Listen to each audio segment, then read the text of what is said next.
La especificación no dirá que el muro tiene que tener 20 centímetros, sino que dirá que tiene que cumplir con debe tener determinado desempeño, y todo aquel producto que lo cumpla será apto para llevar adelante la construcción. De esta manera, evidentemente, se desarrolla la innovación en la industria de la construcción.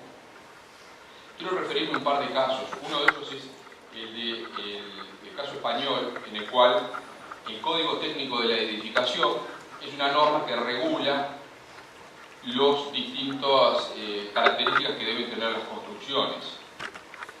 Surgió a partir de la Ley de Ordenamiento de la Edificación del año 99, que establece que los requisitos básicos que deben satisfacer los edificios, es decir, no dice cómo debe hacerlo, sino que establece que van a haber requisitos mínimos, los cuales el Código de la Edificación vino a reglamentar. Bueno, surgió a partir del año 2006 y es de los primeros casos en los cuales se maneja el enfoque por objetivos o por prestaciones. Es decir, lo que se establece es que los distintos componentes del edificio deben cumplir con ciertas prestaciones mínimas. De esta manera, como les adelantaba, esto desarrolla que haya investigación, innovación y desarrollo de nuevas tecnologías.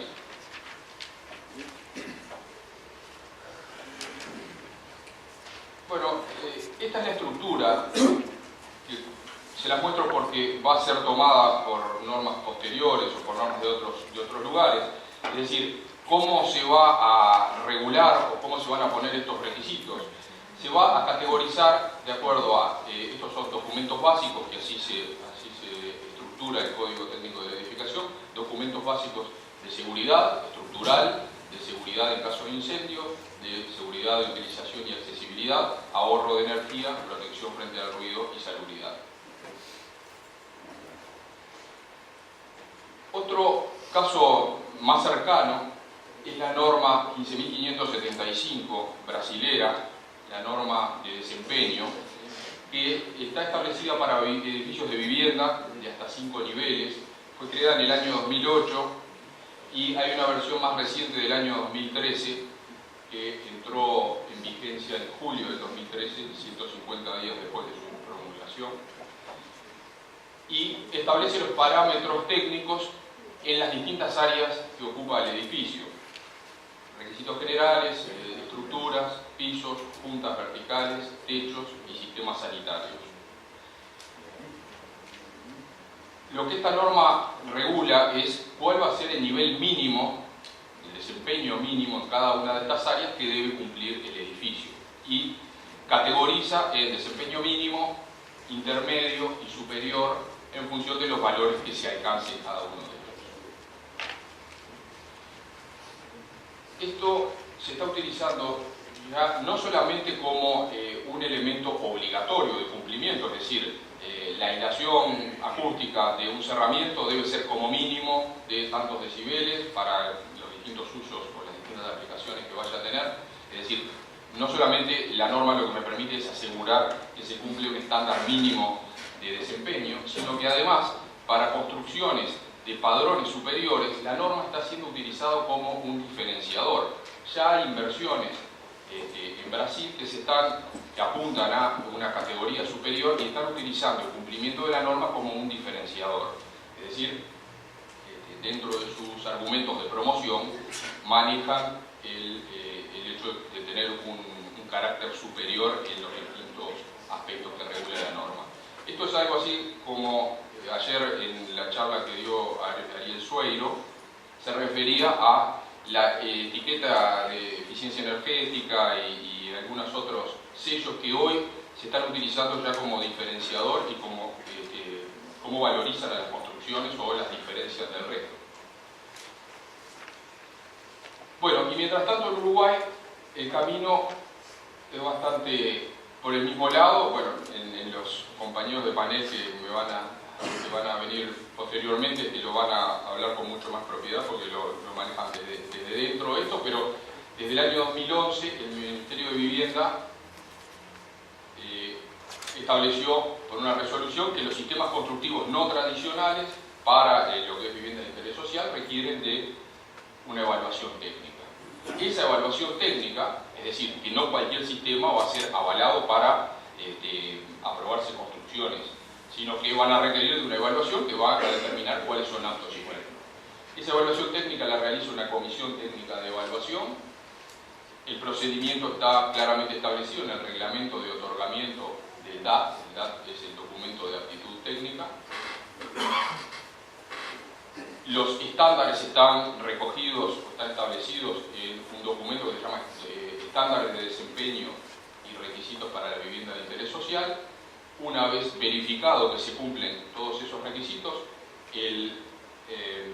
lo que se obtiene es el documento de aptitud técnica, DAT en nuestro caso. En Argentina es el certificado de aptitud técnica, en otros países es el DATE, y pasa a integrarse al registro de sistemas constructivos no tradicionales. Bueno, este es el documento de los estándares de desempeño, es decir, el documento en el cual se va a establecer cuáles son los parámetros mínimos que debe cumplir en las distintas áreas que se va a analizar la construcción. Hay una primera parte que es relativa al proyecto, es decir, que no hace el sistema constructivo, y hay una segunda sección en la cual sí se establece que se van a determinar estándares de calidad que obligatoriamente van a tener que ser satisfechos por la construcción, independientemente de la solución constructiva. Es decir, que la solución constructiva va a ser apta en la medida en que cumpla con esos requisitos mínimos. Y esos requisitos apuntan a diferentes aspectos de la construcción: requisitos de seguridad, estructural, ante el fuego y de utilización, de habitabilidad y confort, de higiene, salud y medio ambiente, de durabilidad y un análisis de costos del sistema constructivo. Bueno, con respecto de la estructura, el primer hincapié que hago, y en la misma línea de las charlas que fueron ayer, si recuerdan Máximo Benítez, cuando habló de la parte estructural, como toda estructura debe ser diseñada y debe ser calculada, ¿no? Entonces, el diseño y cálculo por profesional es inevitable, como en cualquier solución constructiva de nuestro medio. Con respecto de los materiales, tenemos la ventaja que les decía de que en lugar de partir de materiales de una fabricación artesanal y con poco control y con poca certificación, utilizamos materiales, el sistema Steel Framing utiliza materiales normalizados. Ayer el ingeniero Pedrazzi hablaba de la norma IRAM-IAS Q500-205, la norma argentina que regula las características que deben cumplir las estructuras de acero para su utilización en construcciones de steel framing. En el mismo sentido, la norma ASTM americana, la A924M, es la que regula las características para el mercado norteamericano de las estructuras de acero. Esto va dentro de la conformación de la perfilería, de la chapa base, los espesores de galvanizado, las secciones, los conformados, las características geométricas que deben cumplir los perfiles. Bueno, para hacer un predimensionado de estas estructuras, en general utilizamos el reglamento SIRSOC 303, que va a determinar por resistencia cuál es el perfil adecuado que debe utilizar para cada una de los componentes de la estructura.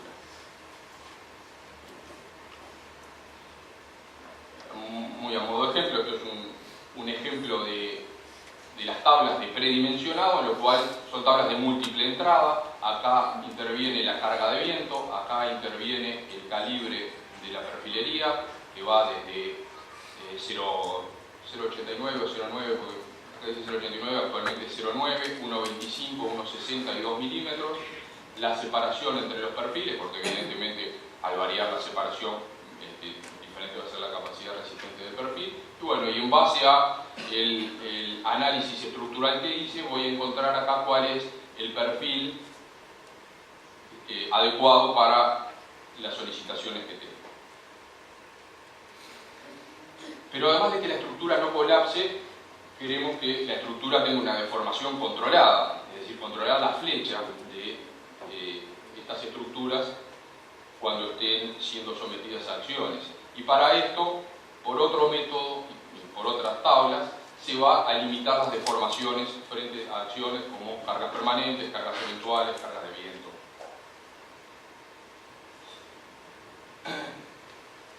Después, otro de los requisitos de seguridad que impone la norma es realizar ensayos de impacto de cuerpo duro y cuerpo blando. Esto es someter a una muestra real del tabique a probar a el impacto de un cuerpo duro y un cuerpo blando, que ahora se los voy a mostrar.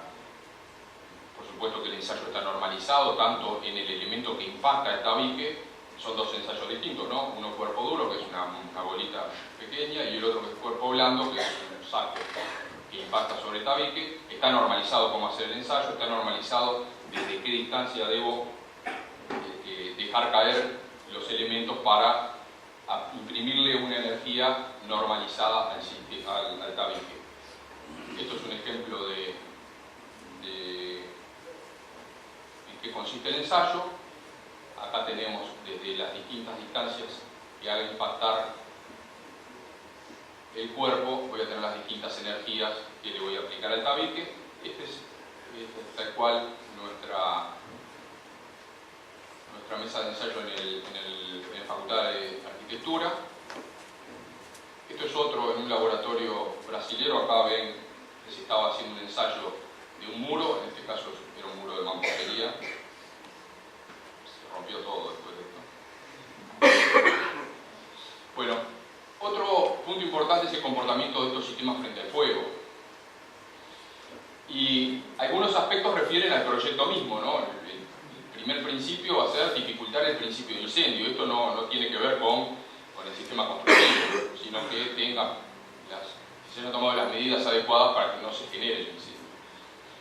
Otro aspecto a determinar, y acá sí interviene el sistema constructivo o algunos elementos de determinación del sistema constructivo, es facilitar la fuga en situaciones de incendio. Es decir, una vez generado un foco ígneo en una habitación, permitir la facilidad, o facilitar, mejor dicho, la evacuación del ambiente. Para eso hay algunas cuestiones que son de proyecto, como determinar claramente rutas de salida, pero hay otras que intervienen las terminaciones superficiales y de los componentes de la construcción. Y entonces hay un ensayo que se hace que es limitación de la densidad de humos, en el cual se van a analizar los componentes de muestras de los componentes de esta construcción y verificar la densidad de los humos que emanan al producirse la combustión. Este es el resultado de un ensayo realizado en un laboratorio en Brasil, el Instituto de Pesquisas Tecnológicos, que han analizado algunos de los componentes que intervienen en el sistema y han dado que la densidad de humo está por debajo de los límites. Hay dos valores, uno para con llama y otro para sin llama. Evidentemente cuando hay llama hay menos humo y por lo tanto el valor es menor. Esta es la cámara en la cual se realizan los ensayos.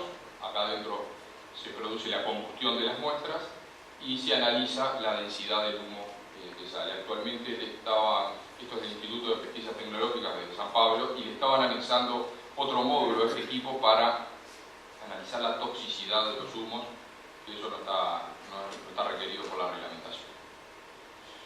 Otro aspecto referente del fuego es el de dificultar la inflamación generalizada, es decir, en el mismo ambiente en el cual se genera el foco ígneo, qué tan rápido se va a distribuir o a propagar el fuego. El ensayo se realiza, la foto no es muy feliz, pero hay un quemador, acá se coloca una probeta, una muestra del producto que se quiere analizar, y simplemente se va a estudiar qué tan rápido se propaga la llama en un equipo bastante sofisticado. Y por último, y quizás sea de los datos que más estamos acostumbrados a manejar, que es la resistencia al fuego, es decir, el tiempo en el cual el fuego va a atravesar una partición y va a llegar a la otra unidad. Los requerimientos de la reglamentación hablan de 30 o 60 minutos en función de dónde esté ubicado, cuál sea el elemento que esté ubicado, un muro exterior, un muro interior, separativo entre unidades, muros del envolvente. Y los resultados que hemos obtenido han sido satisfactorios y han superado, en todos los ensayos anteriores, por supuesto, también lo han superado.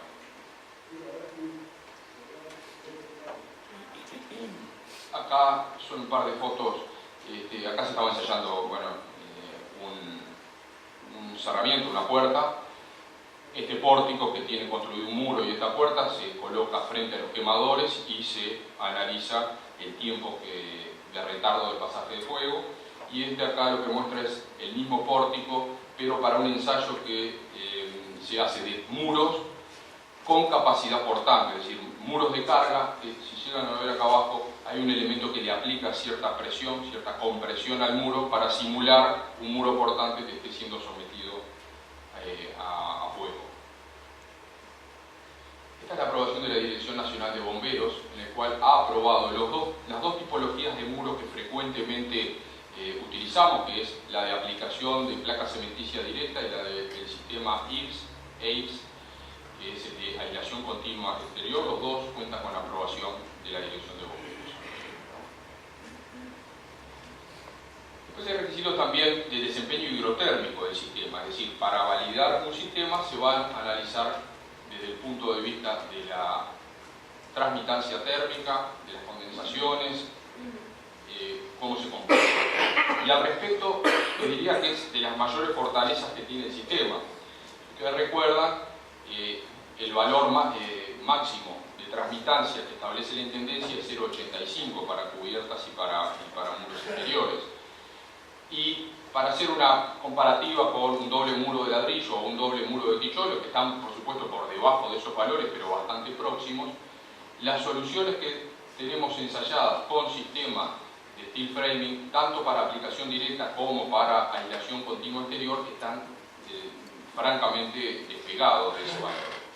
Lo mismo para cubiertas. Esto puede llegar a encontrar alguna diferencia de valor en alguna otra publicación o en alguna otra presentación que escuchen en estos días. Bueno, puede variar a espesores de aislación o a distintas conformaciones de muro, pero todos van a ver que están en valores realmente muy por debajo de las transmitancias máximas aceptadas. Bueno, lo que requiere factores de hueco y transmitancia térmica de los vanos, en realidad no es propio del sistema, porque el sistema admite cualquier sistema de carpintería, así que no es algo a analizar en el sistema constructivo. Respecto de las condensaciones, se han hecho las verificaciones para las condiciones establecidas de humedad y temperatura, que es una temperatura exterior de 4 grados y 90% de humedad exterior, y una temperatura interior de 18 grados y 80% de humedad, que no se producen condensaciones superficiales ni interficiales. Bueno, con respecto a los puentes térmicos, la recomendación, y creo que es hacia donde va a ir el sistema, cada vez más se está utilizando, el sistema de aislación continua exterior, el sistema IBS, ayer creo que ya algo se ha comentado, tenemos la estructura, tenemos los paneles de rigidización y, bueno, los distintos componentes de este cerramiento multicapa, es disponer por fuera de la construcción un aislante continuo que proteja totalmente la construcción. Desde el punto de vista acústico, el desempeño también es muy bueno. Recuerden que algunas de las capas que específicamente se disponen en este sistema multicapa es para dotar al sistema de una mejor reducción sonora. Entonces, variando el producto del aislante acústico que ponga en la cámara, voy a obtener mayores o menores resultados. Pero para las aplicaciones que frecuentemente utilizamos son más que buenas, ¿no? 45 decibeles para muros separativos, 59 para muros exteriores. Así que cumplimos con creces los requisitos mínimos. Esto es un ensayo que se hace a muros, a pruebas hechas en tabiques reales. Es decir, en este pórtico se construye el tabique con sus aislaciones, con sus componentes tal cual se va a ensayar. El tabique, no sé si llegan a ver acá que hay una apertura en este gran ambiente que va a ser se va a introducir este pórtico y ese cerramiento, por supuesto que el pórtico se va a sellar para evitar fugas de sonido por los costados de él. El tratamiento interior de la sala, por supuesto que está normalizado, y lo que se va a medir entonces es el pasaje de sonido para casos en los cuales, además de los cálculos teóricos, se quieran hacer verificaciones reales.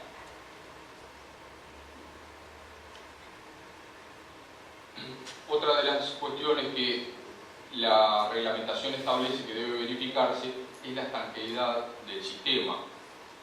Y se han hecho en Facultad de Arquitectura ensayos de estanqueidad con un método, que es este método de M15, que está desarrollado por el Instituto de Pesquisas Tecnológicas, en el cual el resultado fue satisfactorio, superó la prueba al no aparecer manchas de humedad en la cara interior. Es el resultado del ensayo. Me voy a detener brevemente en las condiciones ambientales de las obras de steel framing, que algo también se estuvo hablando ayer por los oradores que hablaron de los sistemas de celulosa. Este sistema es un sistema amigable con el medio ambiente. Utiliza productos que son reciclables, la perfilería, hasta cierto grado las placas de yeso. Los productos no son tóxicos ni contaminantes para el ambiente. La ingeniería de proyecto nos permite reducir o prácticamente eliminar los sobrantes de la obra, es decir, algo que en la construcción tradicional es una constante, que es el desperdicio y la generación de residuos. Con este sistema podemos llevarlo prácticamente a cero. ¿Por qué hablo de ingeniería de proyecto?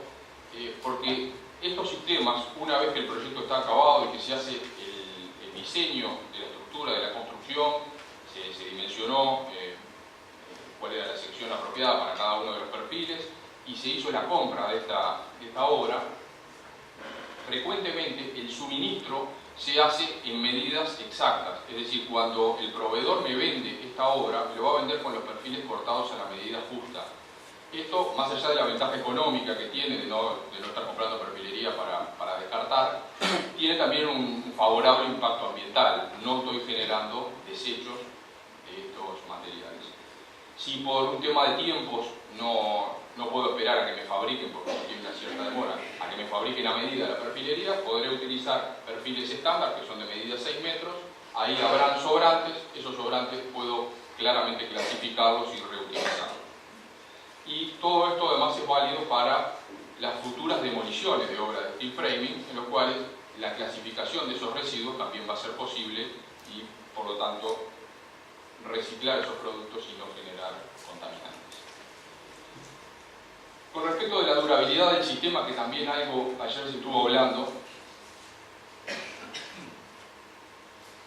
el sistema no requiere tareas específicas de mantenimiento, más allá de las de cualquier construcción, de ser un mantenimiento responsable, el cual, en este tipo de obras, entregamos se han confeccionado y trabajamos con el concepto de manual de uso y mantenimiento, es decir, entregarle al usuario cuáles son el mantenimiento programado que debe hacer de su construcción y qué cosas puede hacer y qué cosas no. Y en particular me voy a referir a algo que habló Pedrassi ayer, que es este mito de la oxidación de la estructura y cómo eso podría ser una condicionante para acortar la vida útil de la construcción, lo cual no es así.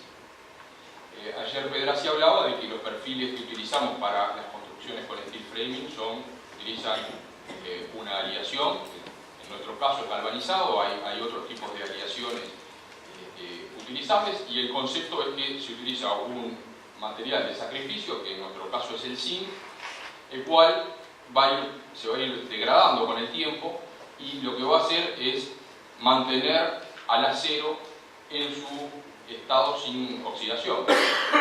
Entonces, en la medida en que ese zinc se vaya perdiendo, la estructura podría pensarse que queda más vulnerable.